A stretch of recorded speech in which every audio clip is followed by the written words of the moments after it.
மசாலா பொருட்கள் ஏதும் சேர்க்காமல் சுலபமாக செய்யலாம் சுவையான தக்காளி மசால்.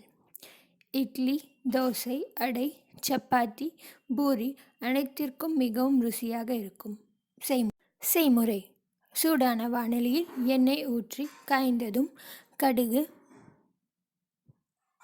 கடலைப்பருப்பு, உளுத்தம்பருப்பு தலா 1 டீஸ்பூன் சேர்த்து வதக்கவும்.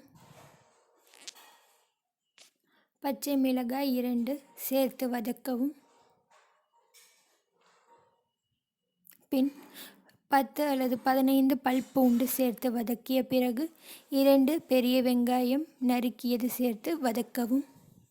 2 பழம் தக்காளி, 8 - 10 பழம் தக்காளி சேர்த்து கொள்ளவும். 1 சிட்டிகை மஞ்சள், தேவையான அளவு உப்பு சேர்த்து வதக்கவும்.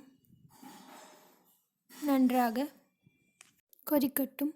மிக்சியில் கசகசா 1 டேபிள் ஸ்பூன், பொட்டுக்கடலை 2 டேபிள் ஸ்பூன், வரமிளகாய் பொடித்தவுடன் அந்த பொடியோடு 8 பல் பூண்டு, 1 டேபிள் ஸ்பூன் இஞ்சி, 1/4 கப் தேங்காய் சேர்த்து விழுது போல் அரைத்து கொள்ளவும்.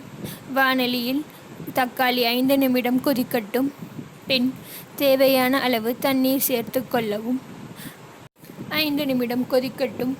பின் அந்த கலவையை சேர்க்கவும். இப்பொழுது அந்த அரைத்த விழுதை வாணலியில் தக்காளியுடன் சேர்க்கலாம். இந்த விழுதை சேர்த்து நன்றாக கலந்து விட வேண்டும். 5 - 10 நிமிடங்கள் நன்றாக கொதிக்கட்டும்.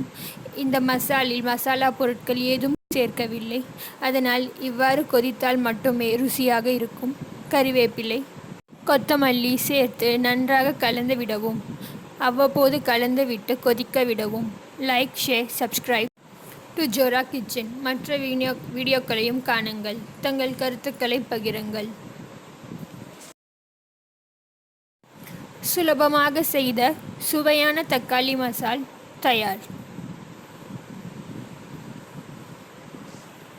வீடியோ பார்த்தமைக்கு நன்றி.